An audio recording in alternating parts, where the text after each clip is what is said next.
Bonsoir à toutes et à tous. Il a signé pour le meilleur et pour le pire. Michel Sapin a soutenu François Hollande, le candidat à 3%. Il continue de croire au président à 15%. Comment rassembler une gauche éclatée derrière un président impopulaire? Comment convaincre les Français que ce qui n'a pas marché pendant 5 ans va produire des résultats avant 2017? Après une semaine marquée par une forte mobilisation contre la loi travail et le recul sur la déchéance de nationalité, le ministre des Finances arrive avec son optimisme légendaire et des comptes publics encourageants. Il répondra à nos témoins, à nos experts et à vos questions par SMS au 41 555 et sur les réseaux sociaux avec le hashtag C'est Politique, portrait signé Stéphanie Gillon et Arnaud Fora. C'est politique, c'est parti.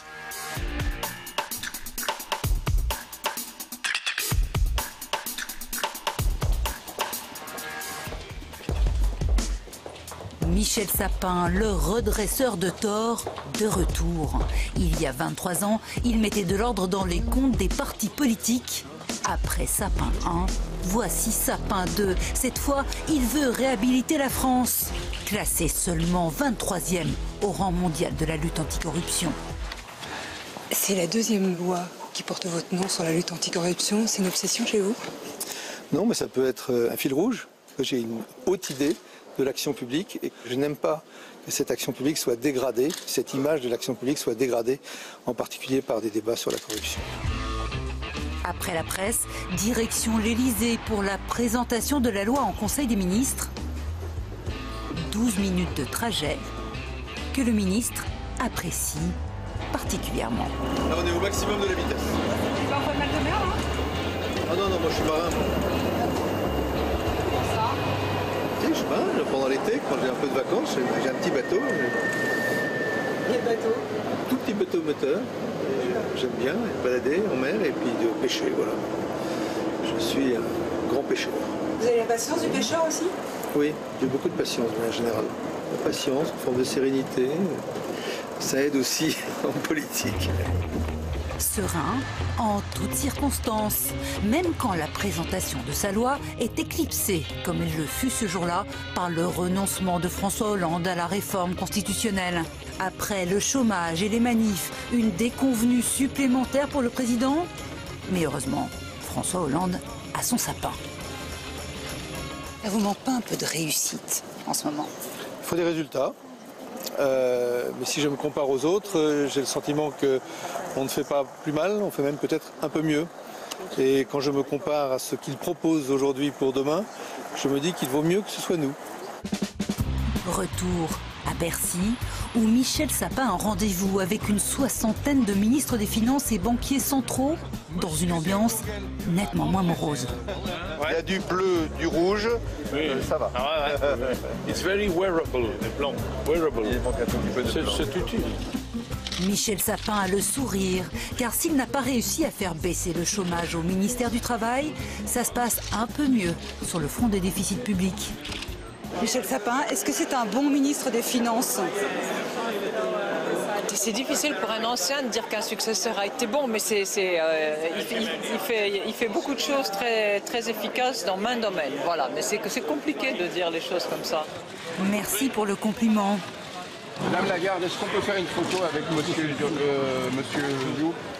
Ah Christine, quel succès, hein. Mais attention à ne quand même pas trop niveler la vedette. Il y en a qui vont croire que vous êtes encore ministre des Finances ici. Hein. Allez. Et lorsque vous lui parlez de la dégringolade de François Hollande dans les sondages, Michel Sapin, toujours optimiste, répond qu'il ne s'inquiète pas trop pour 2017. J'ai commencé à porter des chaussettes roses pendant la campagne électorale pour les présidentielles. Donc c'est pas si ancien que ça. Ça nous a porté bonheur, même lorsque François Hollande faisait 3% dans les sondages.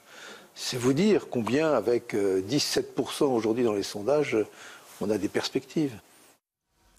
Bonsoir Michel Sapin. Oui, bonsoir. Nous allons en reparler des perspectives s'il y en a. Pour vous interroger ce soir à mes côtés, des témoins et des experts. Je vais faire les présentations. Gilles Leproux, maire d'Allonnes, une ville de 11 000 habitants dans la Sarthe. Bercy lui demande de faire des économies, mais comme disait Martine Aubry, pour lui trop, c'est trop. Sandrine Dubus, comme des millions de Français, elle est à la recherche d'un emploi. Elle est formée, motivé, mais toujours au chômage. Philippe de Sertine est directeur de l'Institut de haute finance. Il n'a pas été convaincu par les bons chiffres du déficit que vous avez annoncé cette semaine. Enfin, Virginie Martin est politologue. Elle cherche encore à comprendre où veut aller François Hollande et quel est son logiciel politique. Justement, Michel Sapin, à propos de François Hollande, il vous reste combien de mois pour le sauver ? François Hollande, il est d'abord président de la République. C'est une charge, c'est aussi un atout. Mais la première obligation d'un président de la République, c'est d'aller jusqu'au bout de sa tâche.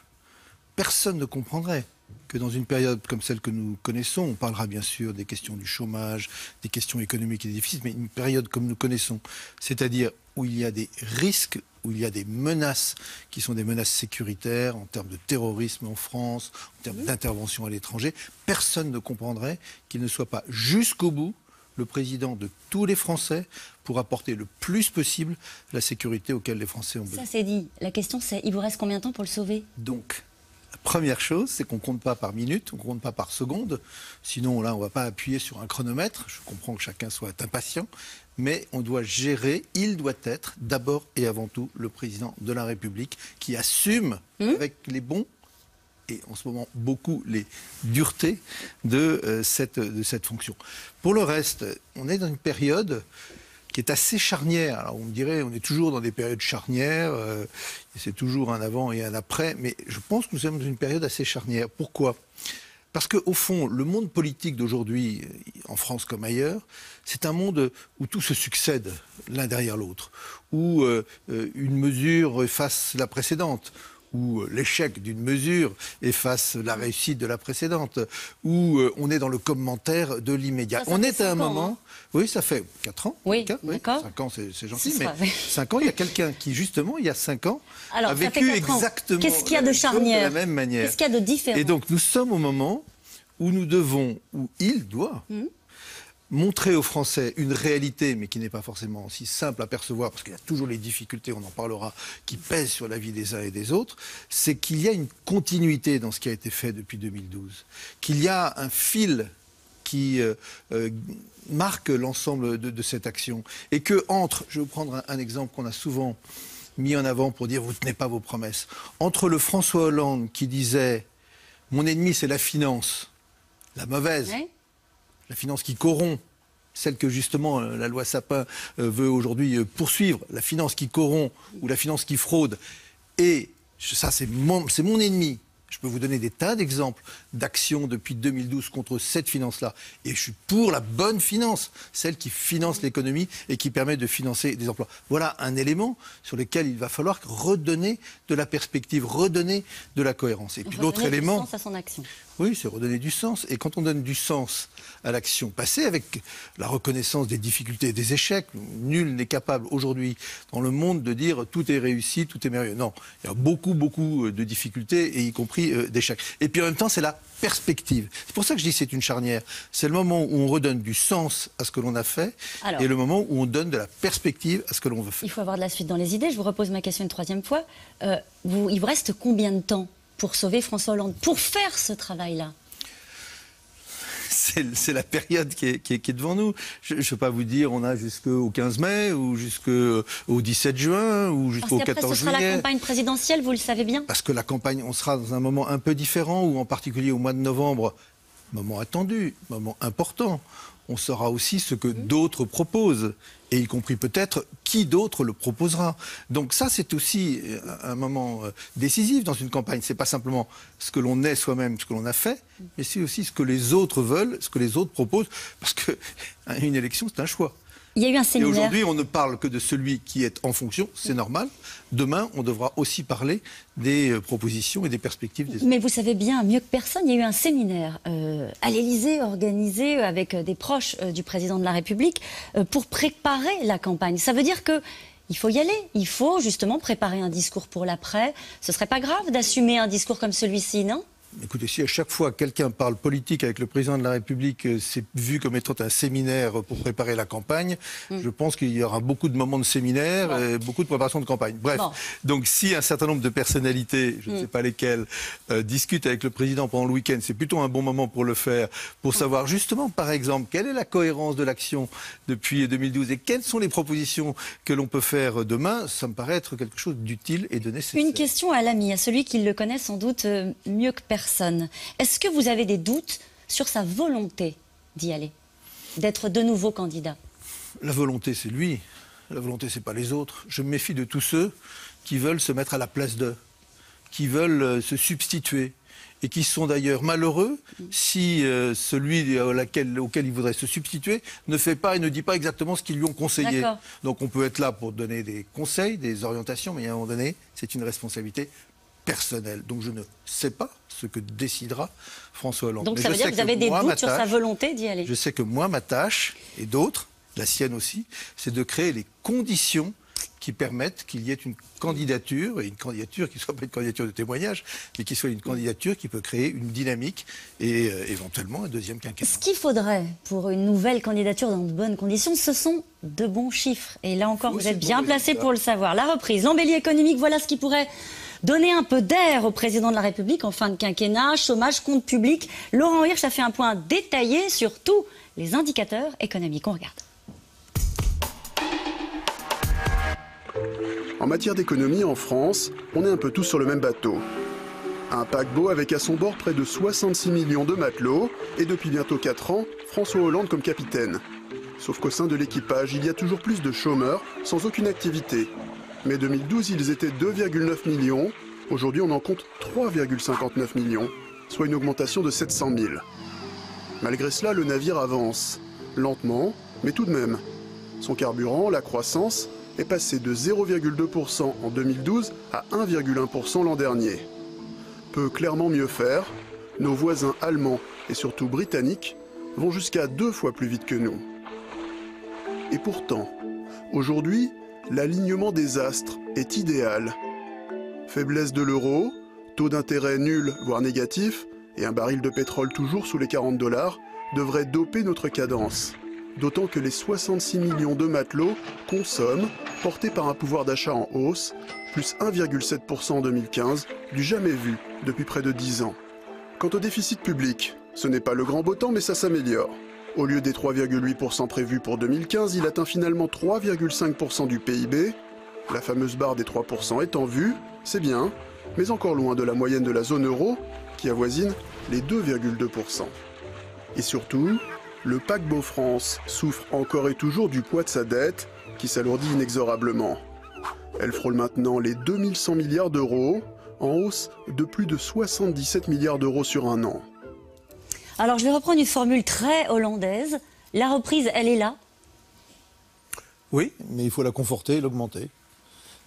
Elle est là parce que les chiffres le montrent. Au lieu de 0,2%, c'est-à-dire une non-croissance, l'année 2014, nous avons eu l'année dernière, un peu plus d'ailleurs que ce que nous avions prévu, 1,2% de croissance. Mais 1,2% de croissance, on l'a vu aussi l'année dernière, ça permet de créer des emplois, puisque pour la première fois depuis des années et des années, les entreprises, le monde économique français a créé des emplois l'année dernière, mais ça n'en crée pas suffisamment pour pouvoir faire reculer le chômage et permettre à chacun de ceux ou celles qui cherchent un emploi de le trouver. Donc c'est pour ça que cette année, il nous faut le un peu plus, 1,5%, c'est pas encore considérable et énorme, mais enfin c'est déjà plus, qui là doit nous permettre d'arriver au niveau où on crée un nombre d'emplois qui permet de faire reculer le chômage. Je commençais l'émission en vous taquinant sur votre optimisme légendaire. Le problème, c'est que... taquiner sur l'optimisme et sur le pessimisme. Ok, c'est un choix. Après, il y a le réalisme aussi, qui est une bonne option. Mais les Français, à partir de quand ils verront dans leur quotidien que ça va mieux? Les Français, ça fait depuis 2008 qu'ils sont dans la crise.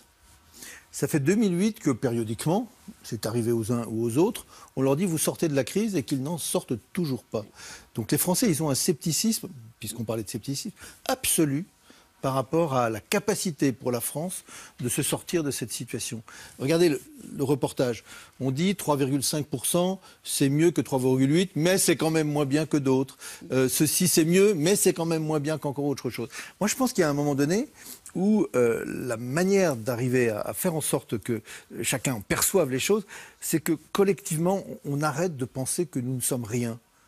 Je ne parle pas du gouvernement, hein. Je ne parle absolument pas de la question de ceux qui sont là en place, mais des Français, des acteurs économiques, des salariés français, des chefs d'entreprise français. On a des atouts absolument considérables. On peut parfaitement, à partir de ces atouts, faire en sorte que la vie quotidienne des Français s'améliore. Donc au cours de cette année, j'en suis persuadé, un certain nombre d'éléments iront mieux. Tenez, il y a un chiffre qui a été cité. Oui. Je suis persuadé qu'un certain nombre de vos téléspectateurs disent « Comment ça, c'est pas vrai ?»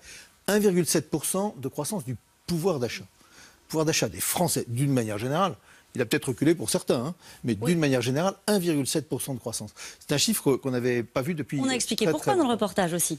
Oui, je peux vous expliquer aussi pourquoi. Il y a évidemment l'inflation à zéro, dont le prix du pétrole, mais il y a aussi une évolution des salaires qui a été positive et des baisses d'impôts, oui, l'année dernière, des baisses d'impôts qui ont profité à un certain nombre de Français. Donc tout ça, c'est pas simplement tombé du ciel, c'est pas juste parce que le pétrole baisse, c'est aussi parce qu'il y a une action politique, des décisions qui portent leurs fruits. Et donc, un pays qui voit son pouvoir d'achat augmenter, c'est un pays qui devrait retrouver un peu, j'ose pas dire de retrouver de l'optimisme, mais qui devrait en tous les cas faire diminuer sa dose de pessimisme. On a appris qu'il y avait même des marges de manœuvre aux alentours de 6 milliards. À quoi ça va servir? Relancer l'économie ou faire relancer, pardonnez-moi, l'économie ou faire baisser les déficits? Alors ça, je pense que ce que vous appelez les marges de manœuvre, c'est le fait que, ayant annoncé que nous allions faire 3,8% de déficit, nous faisons maintenant 3,5% de déficit. C'est-à-dire en ayant fait mieux, ce qui est déjà pas mal, parce que ça demande un effort à tout le monde. Je pense qu'on en parlera. On va en parler. C'est un effort de l'État, un effort de la sécurité sociale, un effort des collectivités territoriales. Nous avons réussi à montrer ce auquel personne ne croyait, qu'on pouvait faire mieux. Donc, qu'est-ce que vous allez en faire? Mais ce mieux, c'est toujours du déficit. Donc, je vais vous dire les choses très simplement. J'ai un tout petit peu d'expérience politique. Il se trouve qu'en l'an 2000-2001, j'étais ministre dans le gouvernement, celui de Jospin, M. Jospin. Et il y a un dénommé Jacques Chirac qui, ce jour-là, vers 2001, a inventé la notion dite de cagnotte. On nous a fait une fois le coup de la cagnotte. On ne nous le fera pas deux fois. Donc ce n'est pas des marges de manœuvre, ce n'est pas de l'argent qui est là, non. Ce sont encore des déficits. Et donc, quand il y a des déficits, il y a aussi des dettes, même si la dette s'est quasiment stabilisée, qui continue à s'accumuler. Donc, on doit continuer l'effort. Nous nous sommes fixés une trajectoire de diminution des déficits qui consiste à atteindre 3,3% cette année et d'être en dessous de 3% l'année prochaine. Nous le ferons tout en faisant face aux dépenses qui sont les dépenses aujourd'hui de sécurité ou des dépenses dans le domaine de l'appui à telle ou telle catégorie socio-professionnelle qui en a besoin. Philippe de Sertine, vous avez écouté attentivement Michel Sapin sur l'ensemble de ces données financière sur l'État français. Qu'est-ce que vous en pensez? Est-ce que vous pensez que la situation financière, comme le dit le ministre de la France, est encourageante? Ça va mieux? Vous êtes optimiste? Écoutez, qu'on ait fait 3,5 au lieu de 3,8, c'est incontestablement bien. Cela étant, le 8 mars dernier, c'est-à-dire il n'y a même pas un mois, la Commission européenne a épinglé 5 pays en Europe, 5 sur 28, pour déséquilibre macroéconomique excessif. Vous aviez la Bulgarie, vous aviez la Croatie, vous aviez l'Italie, le Portugal, et vous avez la France. Un des 5 pays, c'est la France. Hollande. Tiens, vous n'avez pas parlé de la Hollande. Non, il y en avait juste 5. Donc, 5 pays, et on va dire la France, c'est grave que la France soit dans ces 5. L'Europe, aujourd'hui, vous avez évoqué les risques dans lesquels nous nous trouvons.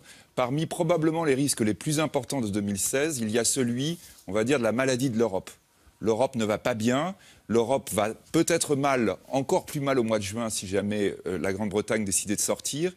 Et à l'intérieur de cette Europe, la France manque. La France aujourd'hui qui est dans des équilibres macroéconomiques, ça veut dire, c'est bien sûr le chômage, ça veut dire les comptes publics, ça veut dire la dette publique. Nous sommes, on va dire, plus mauvais que la moyenne de la zone euro, pratiquement sur tous les chiffres, y compris sur le chômage, y compris sur la dette publique, y compris sur le déficit public. Nous sommes dans une situation qui est une situation préoccupante pour nous, mais qui est d'abord préoccupante pour l'avenir de l'Europe.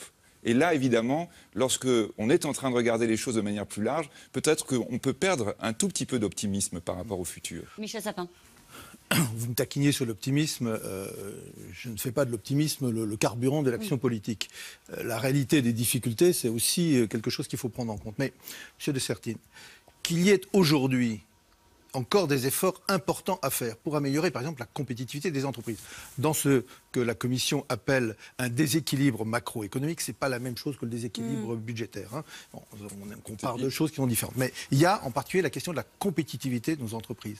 Est-ce que la compétitivité de nos entreprises s'est améliorée ou non au cours de ces dernières années-là, de ces 2 dernières années?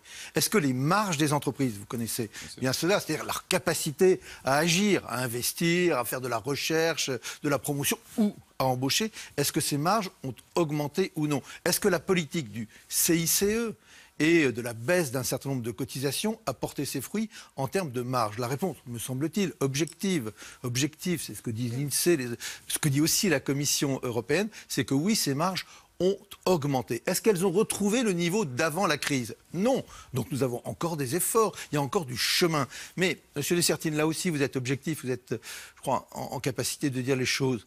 Est-ce que la France était en déséquilibre macroéconomique important en 2012 ou en 2011 par rapport à l'Allemagne?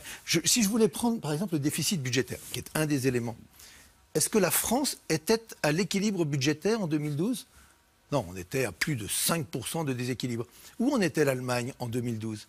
À l'équilibre budgétaire. À l'équilibre budgétaire. Alors, c'est normal qu'on nous demande à nous, qui sommes en responsabilité, on l'a voulu, il y a une élection, on a voulu le pouvoir, on a voulu exercer le pouvoir, c'est normal qu'on nous demande des comptes, mais il faut le faire aussi avec l'objectivité de la comparaison. Et si nous ne sommes pas encore aujourd'hui aussi bons que certains autres, je crois qu'on peut dire objectivement que nous sommes considérablement améliorés. Alors, il y a un point dont peut-être j'aurais aimé parler, qui est la question européenne, parce qu'elle est décisive. Je suis prêt à être d'accord avec vous sur le fait que l'Europe est à un moment extrêmement délicat, extrêmement difficile. Et que c'est d'ailleurs le moment, parce qu'on parle du Brexit et la possibilité pour la Grande-Bretagne d'éventuellement sortir de l'Europe, mais qu'il continue à y avoir de très grandes tensions au sein de l'Europe. Regardons ce qui se passe en Espagne, regardons les difficultés et les douleurs du peuple grec. C'est le moment de prendre une initiative. J'en ai assez d'une Europe qui est perçue par tout le monde comme simplement une autorité qui nous imposerait de l'austérité, alors que c'est la seule voie, c'est la seule solution, c'est la seule perspective qui peut nous redonner de la croissance et de la croissance durable. L'initiative, vous savez ce que c'est ou pas? Ben, je pense qu'il faut la construire, enfin je suis même persuadé qu'il faut la construire. Il faut une initiative, et quand on parle d'une initiative européenne, la France est forcément là. Oui, mais une initiative européenne sans la France, ça n'existe pas. Sur quoi? Et quand la France est là dans une initiative européenne, elle est avec l'Allemagne. Et donc c'est quoi l'initiative? C'est au-delà du plan d'investissement qu'on appelle le plan d'investissement Juncker. Comment fait-on pour que l'Europe dans son ensemble investisse plus? Si on compare l'Europe, là aussi je fais appel à votre sens de l'objectivité, à d'autres continents, le continent américain ou le continent asiatique, où est le déficit dans l'investissement? Déficit d'investissement. Déficit y compris dans l'investissement de la recherche. Et ce n'est pas un pays tout seul, c'est un continent qui peut le faire, c'est un ensemble de pays. Mais ça veut dire quoi? Voilà une initiative. Concrètement, ça voudrait dire quoi? Mais vous avez forcément une idée. C'est proposer un certain nombre d'outils, c'est proposer un certain nombre d'ensembles budgétaires, c'est proposer la capacité de faire face aux besoins budgétaires pour financer ces investissements. De desserrer un petit peu les taux ou pas? Non, c'est pas desserrer les taux de chacun des pays. Les pays doivent, en fonction de leur situation, pour nous, continuer l'effort. L'Allemagne pourrait peut-être éventuellement plus investir sur son territoire. Mais ce dont nous avons besoin, au fond, on parle toujours d'Airbus, qui est encore une énorme réussite aujourd'hui. Heureusement qu'il y a Airbus dans certains coins de France, compte tenu des emplois que cela permet de créer. Mais il y a d'autres Airbus dans d'autres domaines. Mais pour des gens qui ne sont pas économistes ou spécialistes, concrètement, qu'est-ce que pourrait être une initiative européenne, puisqu'on est dans un moment charnière? C'est des pays, tout particulièrement la France et l'Allemagne, qui proposent aux autres pays des actions concrètes pour tout de suite, mais qui ont en même temps des perspectives pour l'avenir. Ce dont nous avons besoin, c'est de retrouver cet espoir dans l'avenir, de considérer que l'Europe nous ouvre de nouveau des perspectives. Des grands travaux, des projets communs, je sais pas. Je crois vous avoir décrit les choses, non ? De la recherche dans le domaine de l'énergie, faire en sorte que l'Europe soit en capacité de proposer ensemble à la fois des dispositifs et aussi des moyens industriels pour faire de l'énergie qui soit de l'énergie aujourd'hui respectueuse de l'environnement. Il y a là des domaines absolument considérables. Tout ce qui est aussi nouvelles technologies, tout ce qui est... on a aussi énormément de possibilités. Vous avez eu un petit message ce matin qui vous était adressé dans le journal du dimanche. Je ne sais pas si vous l'avez vu. Il est signé Jean-Jacques Urvoas, garde des Sceaux, qui explique au fond qu'on a fait des économies, très bien, mais que le ministère n'a plus les moyens de payer ses factures. Est-ce que vous pouvez faire quelque chose pour lui ? Il doit y avoir un peu d'exagération dans cette expression, parce que j'ose espérer qu'il a la capacité de payer 36 millions de factures. C'est lui qui le dit. Sur un budget qui, évidemment, dépasse les milliards. Mais que la justice ait des besoins, pas des besoins dans l'immédiat, mais des besoins d'une manière générale, c'est comme le ministère de l'Intérieur, c'est comme le ministère de la Défense. C'est le retour, au fond, de la dépense nécessaire et de la dépense légitime dans les tâches qui sont des tâches d'État, qui sont des tâches de sécurité. On appelle ça parfois des tâches régaliennes. Personne d'autre ne va le faire. Personne d'autre. Il n'y a pas des collectivités locales, surtout. Ce n'est pas leur rôle. Il n'y a pas de la sécurité sociale. Personne d'autre va le faire. C'est à nous de faire ça. Et si on dépense plus, et nous dépensons beaucoup plus pour l'intérieur, pour la défense, beaucoup plus. Il faut que vous sachiez que c'est la première fois ce qu'on appelle une loi de programmation militaire. Les moyens sur plusieurs années, non seulement est respecté par un gouvernement, mais même fait l'objet d'augmentation en cours d'exécution. Et est-ce que vous êtes prêt à donner plus de moyens pour la justice? C'est ça la question qui est posée, Michel Sapin. Est-ce qu'il faut davantage de moyens pour la justice? Il faut en particulier davantage de moyens en termes de prison, de construction de prisons, de fonctionnement des prisons, parce qu'on sait qu'un des enjeux dans ces prisons, c'est aussi les radicalisations qui peuvent naître entre détenus, avec certains qui ont sur d'autres une influence épouvantablement néfaste, qui fait que quand ils sortent de prison, ensuite, ils n'ont plus qu'une seule idée, c'est au nom de je ne sais trop quel Dieu, frapper les autres. Alors il faut faire des économies, là-dessus vous êtes d'accord, et vous en demandez pas mal aux collectivités locales. Gilles Lepro, vous êtes maire d'Allonnes, dans la Sarthe, c'est une ville de 11 000 habitants, qui a 22% de chômage, vous me corrigez si je me trompe, 50% de logement social, dont 60% de sa population est exonérée de la taxe d'habitation. Bref, la demande sociale est forte. Bercy demande, on l'a dit, des efforts aux collectivités locales, mais selon vous, il n'est plus possible de rogner encore dans les budgets. Marie-Laurent et Alexis Fischer vous ont suivi. Une activité au moins, c'est la fête qu'il a réussi à préserver pour l'instant. Et vous allez avoir un instrument chacun? Oui. Cette année encore, les enfants du quartier pourront apprendre la musique classique sur des instruments prêtés par la ville. Il est fier, monsieur le maire, de sa petite folie budgétaire, mais avec la baisse des dotations, elle fait figure d'exception. C'est des choix qui aujourd'hui, on continue encore à le faire tout en faisant des réductions sur d'autres postes, mais demain, qu'en sera-t-il? Et c'est un vrai enjeu, notamment dans nos villes, parce que quand on a vu la barbarie de l'année dernière, on pense que l'intelligence tirée vers le haut, le rêve, la musique, eh bien, c'est la meilleure arme contre ces barbares. Salut, ça va?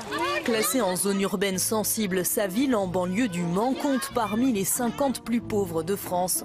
Un taux de chômage 2 fois supérieur à la moyenne, et ça, l'élu communiste ne le digère pas, heurté par les choix de l'Élysée. Vous interrogez les gens, vous voyez la situation de peu de ressources qu'ils ont, la précarité qu'ils subissent. Oui, ça me met en colère parce que j'attends autre chose d'une politique de gauche. La politique de gauche, ça doit contribuer à la libération humaine, à l'émancipation humaine, et on voit bien que c'est pas le cas aujourd'hui. Défendre, coûte que coûte, les services publics dans les banlieues populaires, il en a fait son combat. Et pas seulement pour sa ville. Il y a le sourire, vous voyez, chacun se regarde. Il y a aussi du dynamisme. Moi, je trouve l'avenir de nos sociétés passe beaucoup par nos quartiers. Dans ce bureau, Gilles Lepro doit régulièrement trancher, à contre-cœur. Obligé récemment de supprimer les séjours à l'étranger pour les jeunes ou de geler le portage de repas à domicile pour les personnes âgées. Quand vous voyez ça, Michel Sapin, j'imagine que vous dites comment est-ce qu'il peut s'en sortir. Supprimer le portage de repas à domicile pour les personnes âgées, c'est rude à faire comme économie. Ça, c'est la présentation des choses. Elle est habile, intelligente et en tous les cas habile politiquement. Et je connais un peu la situation de la ville d'Allonne, la commune d'Allonne, donc je comprends aussi les difficultés qui peuvent y être rencontrées. Et objectivement, faites attention, c'est pas juste un ministre avec un élu local de province. J'ai été maire pendant 20 ans de la ville d'Argenton-sur-Creuse, 5500 habitants. Je l'ai géré pendant 20 ans. J'ai géré une région, donc je sais ce que c'est que la difficulté à gérer une collectivité territoriale. Mais je voudrais dire, après on rentrera, je pense, dans les détails. Je voudrais juste que chacun comprenne bien. Quand on dit qu'il faut maîtriser la dépense publique, c'est ce que nous disent tout le monde. Ils nous disent il faut diminuer les déficits. Bien. On le fait en augmentant les impôts. Écoutez, les uns et les autres l'ont fait. La droite l'a fait jusqu'en 2012. Nous l'avons fait en 2013 et en 2014. Et à un moment donné, où, comme disait quelqu'un, c'est le ras-le-bol fiscal, à tous les niveaux, au niveau local comme au niveau des impôts de l'État. Donc, on ne va pas le faire en augmentant les impôts. Non, on le fait même d'ailleurs en diminuant un certain nombre d'impôts. On ne va pas le faire en augmentant, je le disais, le déficit. Donc, quel est le seul moyen? C'est de maîtriser nos dépenses. Juste un chiffre, pour que chacun comprenne bien. C'est quoi les dépenses publiques en France? C'est quoi la dépense publique? Immédiatement, vous pensez l'État. Dépense publique, c'est l'État. Donc l'État doit faire des économies. Non, la dépense publique, c'est d'abord une petite moitié à la sécurité sociale. Il faut faire des efforts, et il y a des efforts qui sont faits par la sécurité sociale. On fait des économies sans jamais, si je prends le domaine de la santé, réduire les conditions de santé, en particulier les conditions de remboursement. Il y a l'État et il y a les collectivités locales. C'est 25% de la dépense publique, ce sont les collectivités locales. Je termine, pardon, avant qu'on rentre. On ne peut donc pas demander à la France de diminuer ses dépenses publiques sans demander aux collectivités locales, d'une manière générale, de faire un effort sur leurs dépenses. Monsieur le ministre, vous avez dit c'est habile. Non, c'est pas un problème d'être habile, dans le petit reportage. C'est des réalités concrètes. Vous avez été maire, vous l'avez rappelé. On est dans une période où, effectivement, dans une ville où il y a 1200 personnes, parce que les pourcentages, c'est un élément, mais humainement, c'est 1200 personnes sur 11 000 habitants qui sont en situation de chômage, de précarité. C'est pour eux des souffrances au quotidien. Et souvent, pour pas dire très souvent, leur seul interlocuteur, c'est le service public local. Et donc, diminuer la capacité des communes à répondre à ces services au quotidien, la restauration municipale, l'action de direction des jeunes, on y reviendra, je pense, l'éducation, la culture, qui est un élément très important, eh bien, ça me semble préjudiciable. D'autant plus qu'un euro investi dans une ville est un euro investi directement dans le territoire. Je pense à l'investissement, par exemple. Quand on construit une école, c'est le cas sur Allonne en 2017, eh bien, ça va renforcer l'emploi dans le BTP, dans le secteur. Donc, vous voyez, je pense que n'opposons pas les choses. Alors, d'autant plus que je rappelle, vous avez été maire, une commune doit équilibrer son budget. Donc, en fonctionnement, oui. Oui, en fonctionnement, oui, mais elle doit équilibrer son budget. Et donc, effectivement, chaque euro dépensé est regardé très attentivement par chacun des maires. Et ce que je disais, quelques mots dans ce reportage, c'est pas que le maire d'Allonne qui le dit. Vous le savez bien. C'est les maires de l'Association des maires de France. C'est les maires de villes et banlieues. Et dans leur diversité de sensibilité. Vous voyez, je lisais hier le président de Ville et banlieues, un maire, y compris de votre étiquette politique, de votre sensibilité, Marc Villemot. Je reprends ce qu'il dit. Il dit « L'État veut la mort de la Seine et du Grand Toulon ». C'est pas Gilles Leprousse qui le dit. Donc il y a vraiment de l'inquiétude, et pas de l'inquiétude pour faire peur, parce que le débat optimisme-pessimisme, c'est qu'on est confronté au quotidien dans nos communes, et vous le savez puisque vous avez été maire, à des situations... Moi, je sors de permanence, je suis parfois détruit devant la souffrance et les difficultés. Et donc il y a besoin que les collectivités, y compris avec des services d'État qui puissent, y compris, apporter toute leur efficacité pour relever ces défis du quotidien dans nos villes. Petites et grandes d'ailleurs, parce que moi je ne veux pas faire parce que je crois que la question est posée pour toutes les villes. Vous allez voir, je vais faire des différences. Parce qu'on dit les collectivités locales comme si tout le monde ressemblait à tout le monde. Comme si une région, un département et une commune, c'était la même chose. Et comme si la commune de Deuilly ou la commune d'Allonne, c'était la même chose. Donc il faut faire attention. Je le dis parce que vous savez bien ce que sont les inégalités. Vous vous battez contre les inégalités et vous êtes le premier à savoir que dans le domaine des collectivités territoriales, il y a aussi de sacrées inégalités. et qu'il faut aussi se battre contre ces inégalités. Et que le discours globalisant, qui consiste à dire les collectivités locales font trop d'efforts, est un discours qui risque d'exempter ceux qui pourraient faire des efforts supérieurs de les faire en se dissimulant, comme très souvent, derrière la réalité de la difficulté d'un certain nombre de communes françaises, peut-être comme la vôtre. Donc, je connais toutes ces difficultés. Moi, je sais, non seulement j'ai été maire, mais il se trouve que je suis toujours conseiller municipal de ma commune et que je vais le plus souvent possible dans ma commune et que je reçois qui veut. Je suis ministre, je reçois qui veut. Et c'est indispensable, parce que c'est le seul moyen d'arriver à comprendre encore comment les choses se passent, comment les gens réagissent, etc. Donc, je connais ces misères, je connais ces difficultés. Mais je reviens à la question des collectivités territoriales. Nous avons des efforts à faire en termes de gestion. Non pas pour rogner sur, je ne sais pas quoi, la cantine, ou pour rogner sur la culture, surtout pas.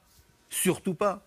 Mais parce que, par exemple, en termes de gestion des départs à la retraite, de remplacement de ceux qui partent, est-ce que c'est exactement les mêmes postes que précédemment? Est-ce qu'on peut pas faire? Je suis sûr que vous faites ce travail-là. J'en suis persuadé que vous le faites. Et c'est ce qui permet d'ailleurs d'arriver à continuer à équilibrer vos budgets sans rogner sur ce qui est absolument indispensable du point de vue social ou du point de vue économique. Juste une petite parenthèse, quand vous dégelez le point d'indice dans la fonction publique, c'est eux qui payent. Bien sûr. Oui, mais ça m'étonnerait que le maire d'Allonne trouve que c'est une mauvaise idée. Non, j'allais dire, monsieur le ministre, je pense même que c'est pas suffisant l'augmentation du point d'indice. Vous voyez, il faudrait que ce soit encore plus élevé. Attendez, faut pas y aller comme ça, parce que c'est justifié pour les personnels, les fonctionnaires, dans le même temps pour les communes, avec la continuité de la baisse des dotations annoncée, y compris pour 2017. Peut-être que le président de la République qui va venir au congrès des maires va peut-être annoncer des choses, on va bien voir, puisqu'il a annoncé sa venue au congrès de l'AMF fin mai. Mais ça va faire pour Allonne, par exemple, en année complète, 120 000 € de dépenses supplémentaires. Donc on va... de recettes en moins, vous voulez dire? Comment? De recettes en moins. Non, de dépenses supplémentaires. Attends, oui, quand vous payez les fonctionnaires plus... pardon, vous êtes dans les... Ben, on parlait de ça, d'accord. Ministre, hein. Je croyais que vous parliez de la baisse des dotations. Ça va donc une dépense supplémentaire. Oui, dans le même temps, par exemple, parce qu'on passe de la baisse de dotation, moi je voudrais aussi aborder les transferts de compétences de l'État vers les collectivités. Prendre deux exemples récents, y compris sous les gouvernements de François Hollande. Les rythmes scolaires, on peut discuter, est-ce que c'est bien ou c'est pas bien? Mais au bout du bout, dans une période de baisse de dotation, pour la ville d'Allonne par exemple, je pourrais prendre plein d'exemples, 60 000 € de dépenses supplémentaires. Parce qu'on a fait le choix, on peut nous accuser d'ailleurs, on a fait le choix de mettre du personnel compétent, parce qu'on s'adresse aux enfants, dans une période diabolique. Oui, mais j'ai peut-être raison. Mais quand on fait ce choix-là, on l'a financé au détriment d'autres actions qu'on n'a pas continuées, qui avaient aussi leur importance. Vous voyez? Moi, je pense qu'on est de plus en plus les collectivités. J'entends ce que vous dites, je sais, pour être à l'association Ville et Banlieue, et on mène cette bataille depuis des années, il faut remettre un peu plus de justesse, effectivement. Il y a des inégalités sociales et territoriales. Bien. Il y a des choses, y compris, qui ont commencé à se mettre en œuvre. Mais tout de même, le constat aujourd'hui, c'est que nombre de communes, petites et grandes, se trouvent en difficulté concrète pour apporter des réponses à leurs habitants. Michel Sapin, une réponse, et puis j'aurai une question de téléspectateur. Bien sûr. Tout le monde doit faire des efforts. L'idée suivant laquelle il y aurait les bonnes dépenses publiques qui seraient celles des collectivités locales d'une manière générale et les mauvaises qui seraient celles de l'État, je pense que ça n'est pas une bonne idée. Surtout dans une période où, par ailleurs, on doit faire face au renforcement des besoins en termes de sécurité, de défense, etc. Deuxième chose, je le disais, et vous avez presque rebondi sur ce point, les collectivités locales, elles sont à peu près aussi diverses que les citoyens français dans leur situation, y compris dans leur situation économique. Et moi, ce qui m'insupporte, c'est quand je vois, on parlait de la DGF, pour que chacun comprenne bien, c'est la dotation que l'État accorde à chacune des communes et dont elle fait ce qu'elle veut, si je puis dire, pour gérer au mieux possible. Et vous leur demandez de baisser de 10 milliards d'ici à 2017. Oui, globalement, oui. Donc il y a déjà eu 2 fois un peu plus de 3 milliards et la question est pour 2017, 3 et quelques milliards encore d'efforts supplémentaires. Moi, ce qui m'insupporte, c'est quand je regarde cette DGF et que je m'aperçois que par tête de pipe, par habitant, elle est à des niveaux extrêmement élevés dans certaines communes qui, franchement, compte tenu à la fois de leur capacité économique et de la richesse moyenne de leur population, pourraient l'avoir diminué. Alors qu'inversement, je vois certaines communes, je n'ai pas le chiffre pour la commune d'Allonne, mais je vois certaines communes où le montant par tête d'habitant est extrêmement faible. Mais si on se battait ensemble pour mettre plus de justice là-dedans. Nous proposons en ce moment... L'État pourrait le faire, vous pourriez le décider, oui, ça peut se décider. Nous proposons en ce moment, et vous le savez parce que c'est un débat très compliqué et difficile, une réforme de la DGF, une réforme des critères d'attribution de la DGF. Moi j'aimerais bien qu'on soit ensemble dans cette bataille, parce que ça c'est une bataille contre les injustices, contre les inégalités. Une question, si vous le voulez bien, une question des téléspectateurs ou des téléspectatrices de ces politiques. Combien de temps encore l'État pourra-t-il refiler la dette et l'impopularité fiscale aux collectivités ? Je crois qu'on vient d'y répondre. Je ne vois pas en quoi on refile la dette. C'est d'ailleurs à nous qu'on fait plutôt le reproche de la dette. Et sur la fiscalité, écoutez, c'est compliqué, mais les recettes fiscales des collectivités locales, l'année dernière, ont augmenté de l'ordre de 2%. Pas la DGF, leurs recettes. Celles de l'État ont diminué. Pour une raison simple, c'est que nous avons diminué les impôts. Bien. C'est déjà pas si mal. Moi, j'aimerais bien voir une évolution de mes recettes de l'État qui soit du même niveau que celle des collectivités locales. Donc, globalement, là encore, je pense qu'elles ont la capacité de faire face sans augmenter les impôts. Et j'en entends, je ne le dis pas du tout pour vous, qui ont fait toute leur campagne électorale, et plutôt réussie, parce que globalement, en 2014, sauf à Allonne et Argenton-sur-Creuse, il y a eu des alternances très fortes. Ils ont fait la campagne sur non à l'augmentation d'impôts et aujourd'hui, ils voudraient trouver prétexte pour augmenter l'impôt. Écoutez, que chacun tienne ses engagements et gère sa commune dans les meilleures conditions. Michel Sapin, est-ce que vous baisserez encore les impôts d'ici à 2017 ? Les impôts baissent en 2016. D'ici à 2017. Vous ne l'avez pas encore vu. Enfin, de nouvelles baisses d'impôts d'ici à 2017, c'était ma question. Parce que c'est à la fin de l'année 2016.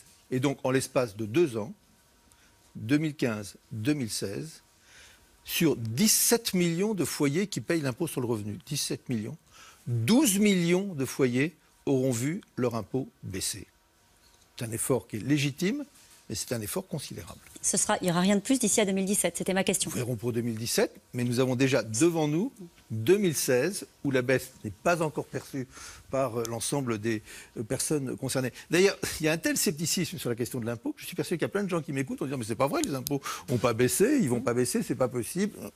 La réalité, et chacun le sait là aussi quand on regarde objectivement les choses, c'est que 12 millions ont vu ou verront leur impôt baisser par rapport à 17 millions. J'ai entendu ce que vous avez dit, d'ici à 2017, nous verrons bien, c'était votre réponse. Philippe de Sertine sur la question de la fiscalité.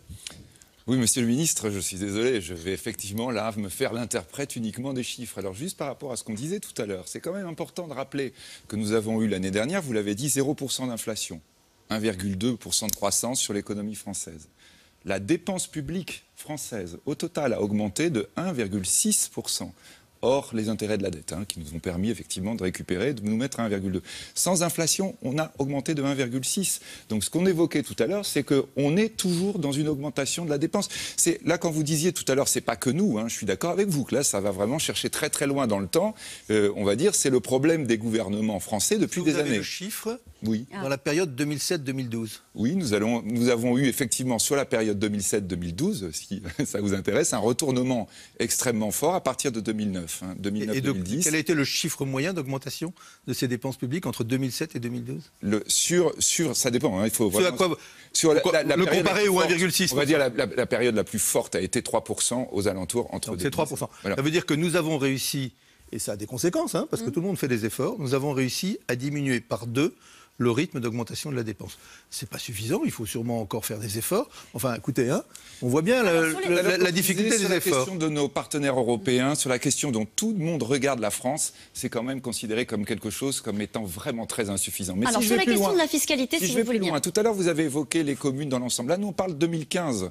2015, l'ensemble des recettes pour la totalité de la chose publique a augmenté de 2,1%. 0% de croissance, 1,2%, 0% d'inflation, pardon, 1,2% de croissance. Je suis désolé, sur la question des impôts, vous parlez de l'impôt sur le revenu sur certaines tranches de population. L'impôt, au total, a augmenté l'année dernière. Il a augmenté de 2,9%. L'impôt, chiffre de l'INSEE, mars 2016. Donc ça veut dire que la fiscalité aujourd'hui, elle est diffuse, elle est multiple. Il y a tout un tas de taxes qui sont apparues et qui prélèvent davantage, mais pour que les recettes augmentent, il y a un moment donné quelqu'un qui doit payer. Et nous avons des augmentations d'impôts qui peuvent être pour les entreprises, qui peuvent être pour les particuliers, qui peuvent provenir de la CSG, qui peuvent provenir des nouvelles taxes sur le patrimoine, qui peuvent provenir de toutes, sur la taxe sur l'électricité. Tout ça sont des éléments qui, à la fin, font que le prélèvement augmente. C'est la seule solution d'ailleurs pour qu'avec cette augmentation des dépenses, on ait une légère diminution du déficit. Alors. Est-ce que je peux me permettre, vous êtes professeur d'université, oui. Il y a une notion que vous connaissez bien, qui ne dit pas forcément grand-chose aux gens, ce qu'on appelle les prélèvements obligatoires. Oui. L'avantage de cette notion, c'est qu'elle recouvre tout ce que vous venez de dire. C'est les impôts, c'est les cotisations, c'est la CSG, c'est les trucs divers et variés. Les prélèvements obligatoires n'ont pas cessé d'augmenter en 2010, 2011, 2012, 2013. En 2014, ils se sont stabilisés. En 2015, pour la première fois, les prélèvements obligatoires baissent. C'est le juge de paix du fait que nos politiques de baisse d'impôts ou de baisse de charges a enfin porté ses fruits. Donc les prélèvements obligatoires en France, pour les Français, les impôts en France ont diminué l'année dernière et nous allons continuer cette année. C'est d'ailleurs toute la difficulté du travail qui est le mien. Diminuer les déficits en diminuant les impôts et en faisant face à des dépenses supplémentaires qui sont indispensables. On parlait de l'agriculture, même s'ils continuent à faire la tête, si je puis dire, à leur ministre de l'Agriculture, comme samedi dernier, on a dégagé 800 millions d'euros. C'est légitime pour venir en appui aux agriculteurs. Donc j'ai pu faire face à la diminution du déficit, la diminution des impôts, il faut bien trouver la contrepartie, et faire face à des dépenses supplémentaires. C'est ça, c'est la difficulté du moment, mais c'est ça, me semble-t-il, ce que nous sommes en train de réussir. Et là aussi, il y a certainement des tas d'éléments d'imperfection, il y a des éléments de critique, il y a des éléments de proposition, je préfère encore la proposition à la critique, mais reconnaissez au moins ce chemin-là. Alors, reconnaissez que le fruit des efforts des Français, aussi dur soit-il à porter, commence à porter ses fruits. C'est d'ailleurs ce qui nous permet, je me permets de répondre, c'est ce qui nous permet aujourd'hui, s'agissant en particulier de l'État, de dégeler, comme on dit, l'indice des fonctionnaires. Écoutez, depuis 2010, 5 années sans voir augmenter le niveau de l'indice des fonctionnaires. À votre avis, il n'y a pas beaucoup de salariés qui auraient accepté ça. Michel Sapin, à votre avis, est-ce que la fiscalité sera un des enjeux de cette prochaine campagne ? Toujours, parce qu'il y a toujours la démagogie. Vous avez en face de vous... J'en entends un qui dit... Voilà, alors vous avez en face de vous un presque futur candidat Nicolas Sarkozy qui dit les choses très simplement, je baisserai les impôts de 10%. Baisse de l'impôt sur le revenu. Et il propose un choc fiscal de 25 milliards. Les choses sont claires pour l'opposition. C'est très très clair, mais alors là aussi, nous allons regarder un tout petit peu les chiffres. Il y a tout un tas de propositions, suppression de toutes les charges au niveau du SMIC, suppression de l'ISF, suppression de 100 milliards d'euros de dépenses publiques. Il y a quelqu'un, d'ailleurs je crois qu'elle va être concurrente à la primaire, mais qui au fond a très bien exprimé cela, parce que c'est une sorte de course entre eux à la baisse de l'impôt. Il faut baisser les impôts par l'ascenseur et les dépenses par l'escalier. Ce qui veut dire quoi ? Il faut à toute vitesse baisser les impôts dès la première année, 25 milliards. Puis ensuite, on va voir comment on fait pour diminuer 100 milliards sur 5 ans. Entre nous, soit dit, 100 milliards sur 5 ans, ça m'étonnerait qu'il n'y ait pas des efforts demandés qui sont bien supérieurs à ceux que nous demandons aux collectivités territoriales. Donc les mêmes qui râlent, je ne parle pas du tout pour vous, les mêmes qui râlent contre la baisse des dotations sont ceux qui disent qu'il va falloir leur demander encore plus d'efforts. Mais c'est quoi la différence entre 25 milliards la première année et 100 milliards au bout de 5 ans ? C'est le déficit. Donc vous devriez dire immédiatement, mais qui sont ces irresponsables qui en face nous proposent là, en ce moment, une augmentation massive des déficits de la France ? Quelle va être l'image de la France par rapport à ses partenaires européens ? Vous disiez vous-même, on n'est pas aussi bon que les autres, on est même encore moins bon que les autres, on a peut-être un peu progressé, mais pas encore suffisamment. Vous voyez la différence ? Nous voulons progresser dans la justice, en continuant à baisser les impôts, en continuant à faire face à un certain nombre de dépenses qui sont nécessaires. Et de l'autre côté, vous avez l'irresponsabilité totale, la démagogie habituelle. Je vous baisse les impôts. On a connu ça d'ailleurs. Moi, je me souviens d'un truc qui s'appelait TEPA, où voilà, paf, on baissait. Vous vous souvenez ce que c'est ? C'est la campagne. C'est le principe de la campagne électorale. L'avantage de la campagne électorale, c'est que ça oblige les autres. De certaine manière. Non. Non, pardon, parce que regardez comment lui-même avait dit, on lui fait reproche d'ailleurs, qu'il fallait diminuer les déficits. Il ne l'a pas fait à la vitesse à laquelle il avait souhaité. Il y a un sujet sur lequel il a pris des engagements, il n'était plus en campagne, mais ça lui coûte aujourd'hui, c'est la question de l'emploi. c'est l'inversion de la courbe du chômage. Alors, il n'était pas en campagne. Ensuite, la bataille de toute responsable politique, alors de droite ou de gauche, et là, je n'en ferai jamais la critique à quiconque, après, c'est les moyens pour l'obtenir, c'est de vouloir faire en sorte que le chômage baisse en France. Alors, c'est quand même la moindre des choses. Quand on voit les difficultés, les drames, bon, je ne vais pas rentrer dans le misérabilisme, enfin, on connaît la misère d'un certain nombre de gens qui sont au chômage depuis des années et des années. Donc on se fixe cet objectif, ça me paraît être quand même la moindre des choses. Et vous me direz tout à l'heure ce que vous pensez de ce chiffre-là, plus 700 000 quand vous le voyez au quotidien, plus 700 000 chômeurs de plus d'ici à 2012. C'est bien le problème, Monsieur Sapin, c'est ce que vous dites, c'est en décalage avec ce qui est vécu par les gens. Alors, et c'est là que vient la crise de la politique. Mais on va laisser maintenant la parole, si vous le voulez bien, à Sandrine Dubus. Vous êtes à la recherche d'un emploi depuis 2 ans. Vous avez fait des formations pour devenir conseillère en orientation. Insertion professionnelle. Bon, très bien. Conseillère, je reprends, en insertion professionnelle. La formation, c'est bien, mais ça vous a coûté cher. Vous nous expliquerez ça financièrement. Et pour le moment, vous êtes formé, je le disais, vous êtes motivé, mais vous êtes toujours au chômage. Romain Becker et Stéphane Lopez. Là, actuellement, j'ai déjà déposé 3 CV et là, je vais déposer mon 4e CV. C'est déjà la 3e fois en à peine 2 mois que Sandrine Dubus se rend à un forum de l'emploi. Cette ancienne assistante comptable est au chômage depuis juillet 2014 suite à un licenciement économique. Aujourd'hui, pour s'aider elle-même, bonjour, elle veut aider les autres. Je viens de faire une formation de conseiller en insertion professionnelle. Et donc mon but, c'est d'accompagner les demandeurs d'emploi. Je le suis moi-même aujourd'hui. Je vous laisse quand même un CV ou... Malheureusement, cette entreprise n'a rien à lui proposer. Difficile à 45 ans et malgré 9 mois de formation, de trouver un poste de conseillère. J'ai déjà eu des entretiens, on m'a dit que j'avais un profil hyper intéressant. Bon, la personne qu'ils ont pris, elle avait plus d'expérience que moi professionnelle, donc bon, je peux comprendre. Hein. Mais voilà quoi, donc, mais moi aujourd'hui, je suis un peu dans l'urgence vitale. Depuis février, Sandrine Dubus n'a plus droit aux allocations chômage. Entre le RSA et une pension alimentaire, ses ressources sont de 569 € par mois avec une fille de 15 ans à charge. Si j'englobe mon loyer, mes factures de gaz, d'électricité, la cantine de ma fille, téléphone, etc., je me retrouve à moins 254 € dans les factures. Sans compter l'alimentation, les loisirs, parce que ça c'est inexistant aujourd'hui. Depuis peu, Sandrine Dubus ne peut plus passer d'appel avec son téléphone en raison de factures impayées. Une difficulté supplémentaire dans sa recherche d'emploi. Alors Michel Sapin, j'ose pas imaginer une seconde, vous n'êtes pas touché par la situation de Sandrine Dubus, mais je voudrais vous poser une question dans ce qu'on vient de voir dans ce reportage. La formation professionnelle, la formation d'une manière générale. François Hollande a dit il faut mettre le cap sur la formation, 500 000 formations, etc. Mais on peut être formé et au chômage. Bien sûr. Il y a aussi des cadres bac beaucoup plus qui sont aujourd'hui au chômage. C'est d'ailleurs la caractéristique de la situation.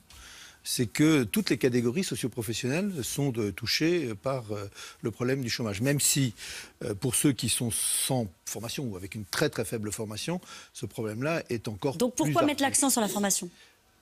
Parce que c'est le seul moyen, me semble-t-il, un des moyens en tous les cas, de pouvoir faire en sorte que quelqu'un qui n'est pas adapté à des postes existants, les 500 000, on prend ça, c'est pas du tout pour vous madame, parce que la question est différente et je vous écouterai avec beaucoup d'attention. Les 500 000 formations, ce sont 500 000 formations correspondant à des postes existants. Il y a des postes, il y a des types d'activités aujourd'hui où il n'y a pas les formations, les qualifications en face. Je ne veux pas prendre des exemples comme ça, mais c'est des exemples de soudeurs, de ce qu'on appelle chaudronnier. C'est un très beau travail, d'ailleurs, parce que c'est un travail dans l'industrie aéronautique. Airbus cherche aujourd'hui un certain nombre de salariés dans des emplois qualifiés sans trouver les personnes ayant cette qualification. Donc, la priorité, c'est de faire en sorte que ceux qui n'ont pas la qualification aient une qualification leur permettant d'occuper un emploi qui est aujourd'hui un emploi vacant. Ça, c'est les 500 000. Mais quand on parle des 500 000, on ne parle pas des 3 millions d'autres. Et c'est parmi ces 3 millions que vous trouvez, madame. Mais c'est pour ça que je vous posais la question sur la formation. Quand vous avez choisi cette formation-là, on vous a dit oui, c'est une formation dans laquelle il y aura un emploi au bout ? Disons que quand j'ai voulu faire cette formation, j'ai voulu faire une reconversion professionnelle. Donc j'ai passé par un bilan de compétences. Oui, on m'a dit qu'il y avait des ouvertures dans ce métier, qu'on recrutait, d'autant plus qu'il y a eu la garantie jeune de mise en place. Donc on m'a dit qu'on cherchait des conseillers en insertion professionnelle. Donc moi, ma question, je vais vous la poser. Donc vous dites qu'il faut mettre les gens en formation. Je suis totalement pour la formation. Pour ma part, je sors de formation et malgré mes nombreuses recherches, je suis toujours au chômage. Donc, je n'ai pas trouvé de travail. Et ma question, c'est que proposez-vous pour des personnes dans ma situation ? Donc, pardon de faire des différences de situation, mais parmi, je le répète, les 3 millions et quelques, et si j'allais plus loin, pour ceux qui sont en chômage partiel ou en 5 millions et quelques, les situations sont peut-être très différentes. Elles sont très différentes. Mais là, vous avez eu une formation pour un type d'activité extrêmement précis, passionnant d'ailleurs. Oui. Et quand on a été comptable dans une entreprise, on connaît bien le fonctionnement des entreprises, on n'est pas loin des personnes, on voit bien. Donc vous avez compris, votre expérience est extrêmement utile pour ça. Le débouché, vous venez de parler de la garantie jeune, ce sont principalement des organismes publics ou parapublics. Tout à fait. Ce sont des missions locales qui dépendent de collectivités locales et de l'État aussi et des régions. C'est Pôle emploi qui offre des emplois. Donc vous avez un nombre de débouchés qui sont relativement restreints. Relativement. Vos interlocuteurs, ce n'est pas le chef d'entreprise de tel ou tel endroit, vos interlocuteurs sont relativement restreints. La seule chose que je puisse dire, c'est que, je m'en souviens en tant que ministre du Travail, c'était la moindre des choses, augmenter le nombre des postes à Pôle emploi, qui sont des postes de même nature que ceux auxquels vous pouvez prétendre, de manière à ce qu'il y ait plus de monde au contact des chômeurs. On vous a fait des et que donc offres du côté de d'emploi Pôle emploi, et sans que je puisse faire la moindre promesse d'aucune nature, il peut y avoir des perspectives. Je suis persuadé que vous avez déjà eu des contacts avec les uns et les autres, mais c'est de ce côté-là que se trouvent les possibilités correspondantes à votre On vous a fait des offres d'emploi et on vous a même proposé de travailler gratuitement.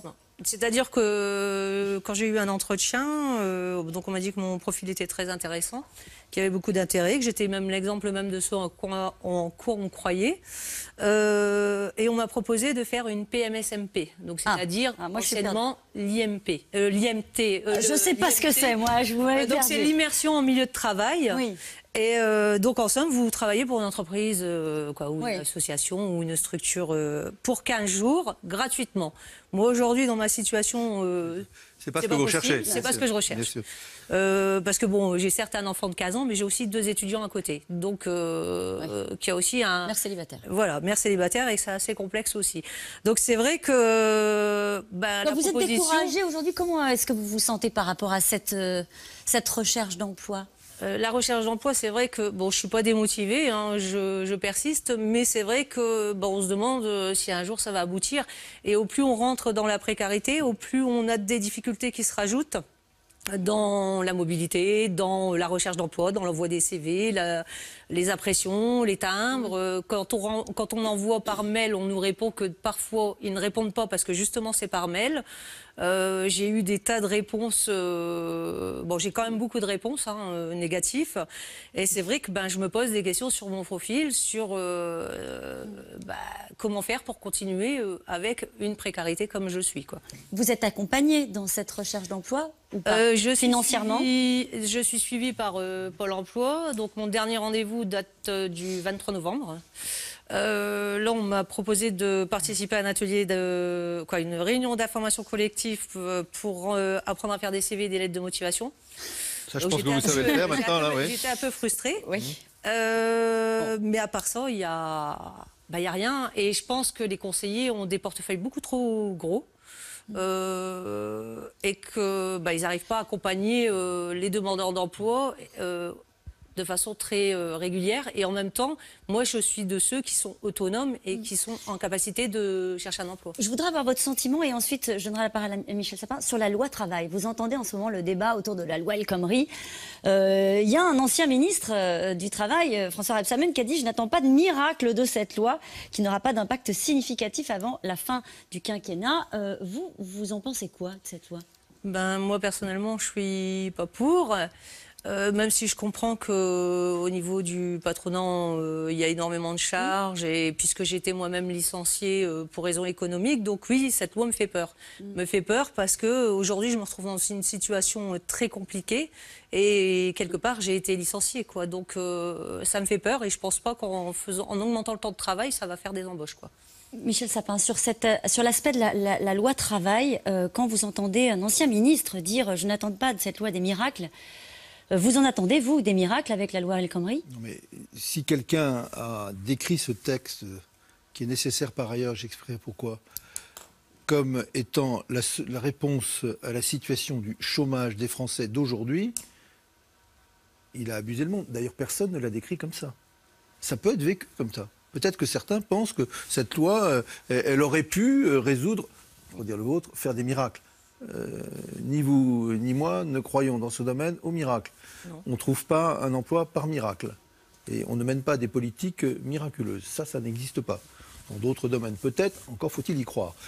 Mais donc, il s'agit maintenant d'être concret sur la loi El Khomri. Je laisse de côté la question Pôle emploi, qui est très importante, des moyens, des portefeuilles, comme vous dites, de chacun. On a beaucoup travaillé pour essayer de faire en sorte de diminuer le nombre des personnes dont doivent s'occuper un conseiller de Pôle emploi, lorsque ce sont des situations extrêmement difficiles avec une faible autonomie. Ce n'est pas votre cas. On a, en sens inverse, beaucoup développé les possibilités de contact par Internet pour éviter aux gens de se déplacer. Je peux comprendre que ça pose parfois des problèmes, mais pour beaucoup de gens, c'est aussi une amélioration. Parce que se déplacer, aller là-bas, comme on disait naguère, pointer, tout ça, ce sont des choses qui sont lourdes et qui sont totalement inefficaces. Donc il y a encore sûrement des choses à améliorer au sein de Pôle emploi, y compris par les créations d'emplois ou l'affectation des postes, là, au contact avec les chômeurs et les demandeurs d'emploi, et non pas je ne sais où dans l'administration de l'ensemble de cette boîte. Mais je reviens à la loi El Khomri. Surtout, précisément, on a assez peu de temps pour savoir qu'est-ce qui va se passer avec la loi El Khomri dans les semaines qui viennent. Est-ce que ce qui vous attend, c'est la retraite de Russie, ou est-ce que le texte verra le jour? Vous êtes reparti dans de la politique politicienne. Non, pas du tout, c'est du contenu pour le coup. Et là, on n'était pas dans la politique politicienne, on était dans du vrai, là, si je puis dire. On y est toujours, vous le savez bien. D'autres choses. Bon. C'est aussi du vrai, mais c'est d'une autre nature. J'ai plus de précautions et d'attention à cette manière-là. Donc, la loi El Khomri, elle a deux piliers, qui sont deux bons piliers. Un premier, c'est de dire les entreprises doivent pouvoir négocier avec des organisations syndicales responsables qui représentent plus de 50% des salariés pour voir comment s'adapter dans le temps. Une entreprise, vous avez travaillé dans une entreprise, qui n'a pas la capacité de s'adapter suffisamment rapidement à l'évolution des choses, à l'évolution de son marché, à l'évolution des coûts des matières premières, à l'évolution des technologies, c'est une entreprise qui peu à peu meurt. Il faut qu'elle puisse le faire par le dialogue social. Ça, c'est une bonne chose. Et l'autre pilier dont on parle très très peu, c'est le compte personnel d'activité. Alors ça aussi, ça paraît être un terme comme ça. Mais c'est typiquement fait, pas pour vous aujourd'hui, c'est pour ça qu'il n'y a pas de miracle à en attendre aujourd'hui, mais c'est typiquement fait pour des gens comme vous dans les années qui viennent. Puisque c'est un compte qui permettra à chacun et chacune d'acquérir pour lui-même, individuellement, un certain nombre de droits, pas seulement à la formation, mais plein d'autres types de droits qui sont indispensables pour réussir ce qu'on appelle dans notre jargon les transitions, le passage d'un poste à un autre, d'un métier à un autre, d'un mode de vie à un autre mode de vie. Défendre. Donc vous voyez que sur ces deux points-là, je ne vois pas comment on peut, sur ces deux points-là, lui faire porter tous les maux de la terre. Franchement, n'apporte que des mieux, pas de miracle, mais qui apporte que des mieux. La loi Sapin 2, la France est au 23e rang en matière de lutte contre la corruption. Alors forcément, c'est une tâche pour la 6e puissance mondiale. Et c'est ce retard que veut combler la loi Sapin 2. Le dernier texte sur le sujet date de 1993 et vous étiez déjà en poste à Bercy. Parmi les sujets abordés, cette fois-ci, le lobbying. Fabrice Hauss et Maxime Yogier.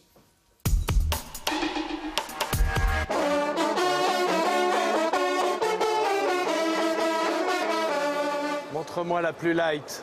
Au salon de la chasse de Rambouillet, c'est la tournée des clients de Thierry Coste, lobbyiste des armes à feu, dans le métier depuis 22 ans et plutôt critique face à la nouvelle loi Sapin. Ouais, il faut viser juste. C'est comme dans le lobbying. Mais ce qui est de votre cas, monsieur. Dans son viseur, deux dispositions notamment. Celle qui crée un registre obligatoire pour les lobbyistes, contrôlé par une nouvelle haute autorité. Et celle qui bannit les invitations à déjeuner, les voyages, bref, les petits cadeaux bien choisis des lobbies à destination des décideurs publics. Pour eux, fini les bonnes tables. Le repas, ça crée du lien, mais c'est pas grave, ça concourt à cette phobie contre les lobbies qui pensent que on va, en mangeant avec un parlementaire, on va l'acheter. C'est quand même un peu débile. L'autre objectif de la loi, c'est donc de connaître enfin le nom et le nombre de lobbyistes en activité en France. Ce qui, encore aujourd'hui, est loin d'être le cas. Selon une étude qui porte sur 3 ans, sur 1623 représentants d'intérêts privés intervenus à l'Assemblée nationale, seuls 114 sont officiellement répertoriés. C'est vrai qu'il y a un certain nombre de lobbies qui agissent pour des grands groupes industriels en sous-main. C'est pas normal en démocratie. On agit publiquement et on défend ses opinions publiquement. Donc lorsque Total, les banques font du lobbying, on a besoin de le savoir. On sait qu'ils dépensent beaucoup d'argent, on ne sait pas pourquoi. Mais pour ces ONG, si la loi Sapin va dans le bon sens, elle est encore loin d'être suffisante. Il faudrait notamment connaître les montants engagés, les résultats obtenus pour mieux mesurer les conséquences du lobbying en France. Alors juste une question assez concrète. Qu'est-ce qui sera plus possible en matière de lobbying? Le lobbying, c'est-à-dire défendre un certain nombre d'intérêts, y compris des intérêts privés, c'est parfaitement légitime. Ce qui n'est pas légitime, c'est qu'on ne sache pas qui le fait, à la demande de qui, et dans quelles conditions il le fait. Ça, c'est pas légitime. Ça doit être transparent. C'est d'ailleurs déjà comme ça à l'Assemblée nationale et au Sénat, parce que les deux assemblées se sont imposées à elles-mêmes une règle. Vous ne pouvez plus rentrer dans l'enceinte de l'Assemblée nationale si vous n'êtes pas inscrit sur ce qu'on appelle un registre. Vous déclarez votre activité, pourquoi vous agissez et quels sont les intérêts que vous défendez. Donc la transparence dans ce domaine, c'est pas de limiter la capacité à défendre des intérêts, c'est simplement de le faire en toute transparence. Ça permettra d'éviter les soupçons. Et les soupçons, il n'y a rien de pire pour la démocratie. Et qui rejaillissent sur l'ensemble de la classe politique. Est-ce que je peux dire simplement que d'un autre aspect, c'est la lutte contre la corruption internationale. Quand des entreprises vont ou cèdent à des sollicitations de pots de vin de la part de tels responsables politiques ou administratifs à l'extérieur. On a de belles grandes entreprises, elles sont capables de conquérir des marchés sans mettre en œuvre de la corruption. Elles sont condamnées parfois aux États-Unis. Moi, je préfère que ce soit nous qui fassions le ménage. Et c'est aussi l'autre proposition. Je voudrais vous parler de deux belles grandes entreprises, Bouygues et Orange. Visiblement, le rapprochement a échoué. Est-ce que c'est un échec définitif? Est-ce qu'il pourrait y avoir un rebond dans ces négociations-là? Est-ce que vous pouvez nous expliquer pourquoi ça a échoué? Non, c'est les interlocuteurs qui pourraient vous l'expliquer. Bouygues est une société privée, France Télécom est une société où l'État est présent et légitimement défend les intérêts de l'État, qui sont les intérêts généraux, mais qui est une société, là aussi, où le capital privé est majoritaire. Donc vous avez deux sociétés qui cherchent à se rapprocher. Elles discutent des jours et des nuits. À la fin, elles constatent que ça ne marche pas. Et l'État joue quel rôle dans cette discussion? Parce qu'on explique qu'Emmanuel Macron a été trop exigeant pour défendre les intérêts de l'État. Oui, et l'État, il est là pour défendre les intérêts de l'État. Il n'est pas là pour faciliter le gain de tel ou tel dans une opération de cette nature. Et donc l'État a défendu ses intérêts. Là, comme il l'avait défendu chez Renault et comme il le défendra toujours. Ça veut dire que ça ne se fera pas? Mais non, mais ça, après, c'est les conditions dans lesquelles nous ne sommes pas là pour accepter n'importe quelle, alors reprenons les termes, valorisation. C'est-à-dire qu'une entreprise se mette à gagner plus d'argent qu'elle ne le mérite dans une fusion de cette nature. Alors, je vais vous laisser maintenant tête à tête avec Virginie Martin. Vous êtes politologue. Ce matin, vous avez lu la presse et vous avez vu que Manuel Valls disait une nouvelle fois qu'il serait donc loyal derrière François Hollande pour la prochaine campagne s'il est candidat et qu'il fallait tendre la main à la droite. Est-ce que Manuel Valls rend service à François Hollande quand il dit ça? En lui proposant de tendre éventuellement la main à la droite, je ne suis pas sûre qu'il rende service à François Hollande parce que finalement, ça écartèle encore plus François Hollande entre un Premier ministre qui a finalement envie de tirer vers la droite et puis un peuple de gauche, et on en a parlé aussi tout à l'heure, qui est tout de même assez critique sur un certain nombre de lois symboliques, les tentatives sur la déchéance de nationalité, la loi El Khomri, on en a parlé. Mais peut-être que ça peut finir par être utile, en définitive, à nous tous. Parce qu'il me semble que finalement, on voit très bien la ligne et le logiciel politique de Manuel Valls. On le voit très clairement, je pense que les Français arrivent bien à l'appréhender. C'est celui qui a toujours été un peu rétif quant aux 35 heures, c'est celui qui a toujours critiqué, souvent critiqué le concept de socialisme, c'est celui qui a aussi une conception ferme, voire parfois autoritaire, de l'État, de la laïcité, j'en passe. Et c'est celui qui avait déjà, avant aujourd'hui, parlé aussi de la maison commune entre la gauche et la droite. Mais finalement, le logiciel de Manuel Valls paraît très clair, et je pense que les Français l'appréhendent assez bien. Et est-ce que le logiciel, finalement, de François Hollande, il est aussi clair que celui-là? Est-ce qu'on l'appréhende aussi bien? Est-ce qu'on arrive encore à lire le logiciel de François Hollande? En d'autres termes, est-ce qu'il n'est pas temps que François Hollande reprenne un petit peu la parole et nous dise quels sont les rapports de force entre lui et son Premier ministre. Est-ce que le logiciel valsien, finalement, n'est pas en train d'étouffer le logiciel élyséen? Est-ce que chacun, finalement, est dans son rôle? Et jusqu'à quand, finalement, François Hollande gardera peut-être un peu trop de flou, en tout cas comparé à son Premier ministre, sur le type de gauche qu'il a envie de mettre en œuvre réellement dans ce pays et pour la fin du quinquennat? C'est une question. Je réponds là. Je vous assure que c'était une question. Heureusement que nous ne sommes pas des ordinateurs et que nous ne fonctionnons pas avec des logiciels. Donc, ni le logiciel Valls ne correspond dans sa simplicité à ce que vous décrivez, ni le logiciel Hollande ne correspond dans sa complexité à ce que vous décrivez. Nous sommes sous la Ve République, avec des institutions qui sont polarisées, certains peuvent le critiquer, autour de l'élection présidentielle. Je ne prendrai à personne qu'elle se fait à 2 tours. Et que si on n'est pas présent au 2e tour, on ne risque pas de devenir président de la République. Et que les 2 grandes familles, il y en a une 3e aujourd'hui qui n'est pas une famille mais qui est une personnalité ou qui est un courant de protestation qui vient troubler ce jeu, qui est le courant lepéniste, populiste, bien. La clé de cette élection, mais je pense d'ailleurs que c'est la clé de la conviction, c'est qu'on commence par rassembler son camp, les siens. Ceux qui vous ont porté au pouvoir, ceux qui aujourd'hui peuvent être extrêmement critiques sur tel ou tel aspect de notre action, comme d'ailleurs certains à droite ont été critiques vis-à-vis de l'action de Nicolas Sarkozy après l'avoir porté au pouvoir en 2007 et ont abouti à ce qu'il y ait ensuite des modifications dans ces rapports de force. Mais on doit commencer par rassembler son camp. Ça ne veut pas dire le faire de manière sectaire, surtout pas de manière sectaire. Et ça ne veut surtout pas dire, c'est le 2e point, qu'on s'empêche de parler plus largement. Et si je peux me permettre de rectifier un tout petit peu votre présentation des choses. J'ai lu comme vous Manuel Valls ce matin dans le JDD, plus exactement des déclarations prises un peu comme ça, c'est pas une interview. Il parlait de quoi? Il parlait, et il y est très sensible et je le comprends, des questions de sécurité. Il disait nous sommes dans une période nouvelle où la question du terrorisme, la question de la lutte, y compris à l'extérieur, contre le terrorisme, sont extrêmement prégnants. Et dans ce domaine-là, on n'a pas un camp. C'est tous les Français. Et on parle à tous. Et quand il dit, de ce point de vue-là, il faut tendre la main à droite, c'est sur ce point-là. Sur ce point-là, parce que c'est fondamental. Il avait quand même parlé de maisons communes. C'est sur ce point-là qu'il le fait, et il a parfaitement raison. Et donc, la clé de cette élection, et au fond, pour répondre à votre question de début, la clé de ce que aujourd'hui François Hollande doit pouvoir, j'en suis persuadé, exprimer face aux Français. Vous dites, est-ce qu'il ne faut pas qu'il s'exprime? Oui, il faut qu'il s'exprime. Il va le faire. Je ne prends pas beaucoup de risques en disant que cela, puisqu'il va le faire la semaine prochaine. Enfin, une émission, ce n'est pas toute une expression. Il y a vraiment tout un processus d'expression pour montrer en quoi il est de gauche, il mène, quelles que soient les critiques, les scepticismes, une politique de gauche depuis 2012, et en quoi c'est de ce côté-là qu'on a la capacité de transformer l'économie française dans la justice, en respectant un certain nombre d'équilibres sociaux. Par rapport à ce que vous dites tout à l'heure, en effet, il faut au premier tour, pour pouvoir être qualifié au 2e, rassembler effectivement son camp, passer les 15, 16, 17, 18%, sinon on a toutes les chances de ne pas être qualifié, bien entendu.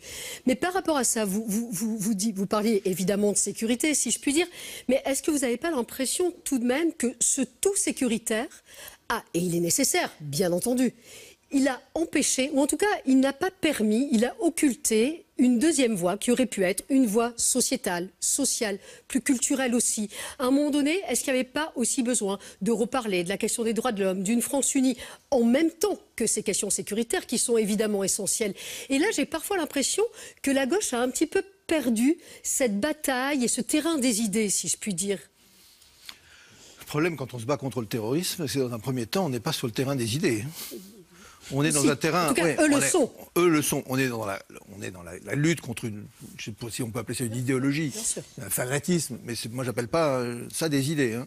Oui. J'ai une plus haute idée des idées et du débat d'idées. Bien. Donc, dans un premier temps, la lutte contre le terrorisme, c'est très concret.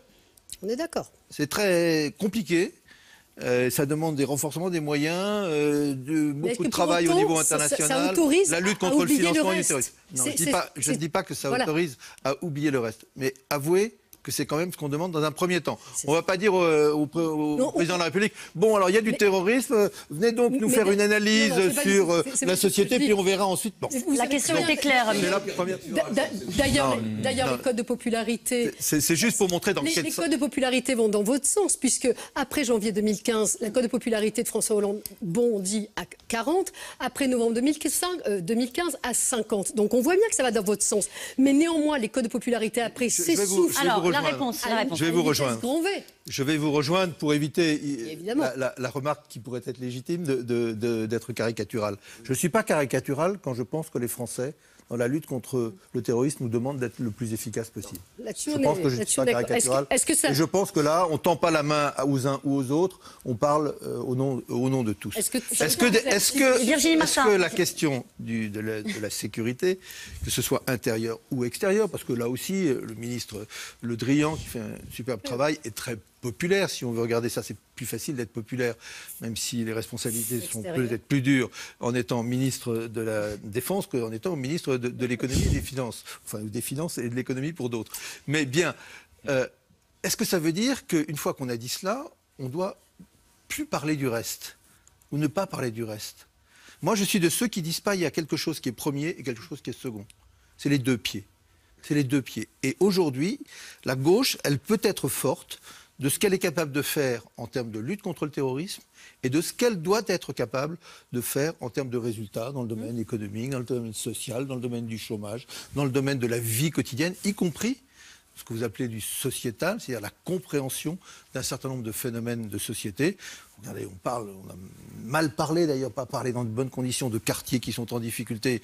Il n'y a rien de pire que de les nommer du nom d'une autre commune, d'un autre pays. Mais c'est vrai quand même, vous êtes le premier à le savoir, qu'il y a des difficultés, qu'il y a des communautarismes qui se créent parfois indépendamment de la volonté des élus, même parfois contre la volonté des élus, et qui sont extrêmement préjudiciables à la cohésion de notre société. Et nous allons passer maintenant aux questions SMS.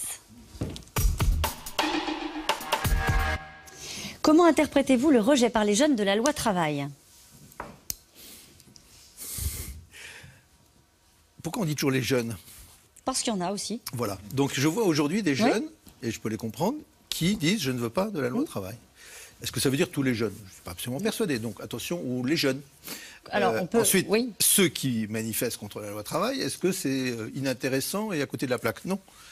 Moi, je suis un partisan, et peut-être à ce qui nous a manqué à un moment donné dans cette affaire, du dialogue social entre partenaires sociaux, syndicats et patronat, entre l'État, les syndicats et le patronat, entre l'État et les organisations de jeunesse qui représentent les unes et les autres dans leur diversité.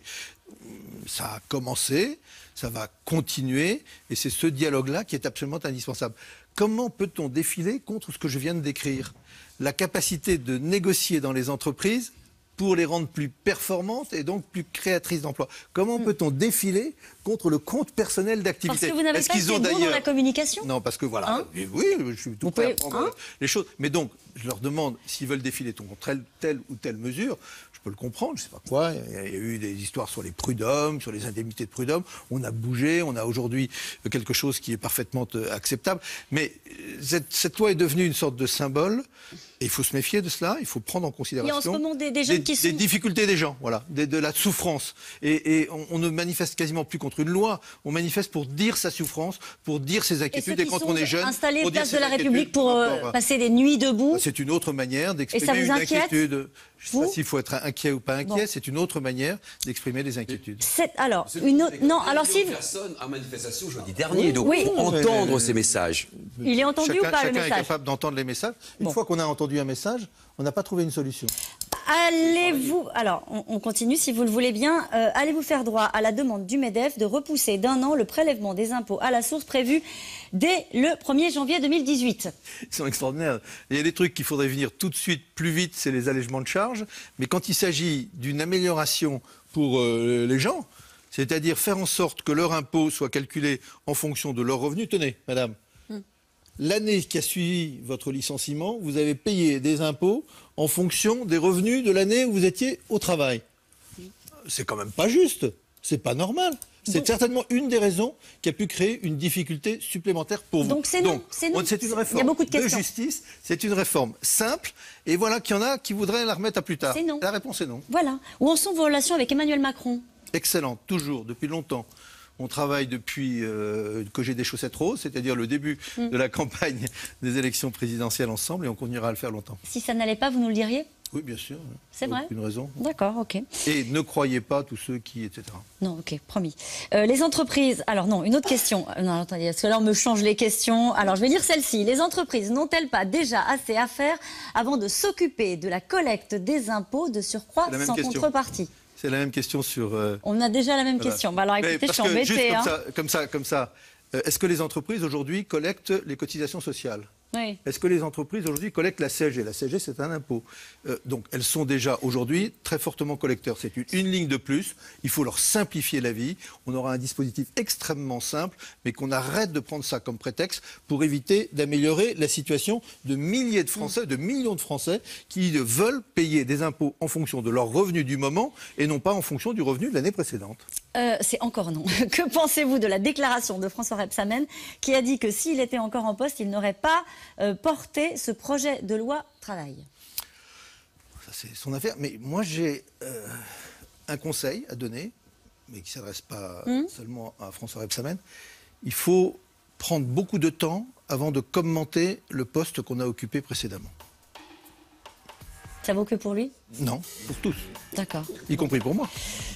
Merci beaucoup, Michel Sapin. Merci à vous tous. C'est la fin de cette émission. Demain, vous retrouvez Yves Calvi, 17h50 pour C'est dans l'air. Quant à moi, je vous dis belle soirée sur France 5.